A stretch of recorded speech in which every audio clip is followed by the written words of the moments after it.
లోకం ఒక మాయని తెలుసుకున్నాను. ఏది నా సొంతం కాదనుకున్నాను. తప్పిపోయిన కుమారుని నేనైతే నా కొరకై నిరీక్షించే తండ్రి నా యేసు. తప్పిపోయిన కుమారుని నేనైతే నా కొరకై నిరీక్షించే తండ్రి నా యేసు.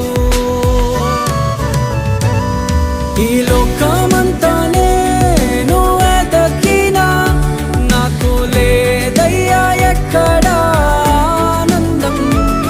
నీ సన్నిధిలో ఒక్క క్షణం గడిపి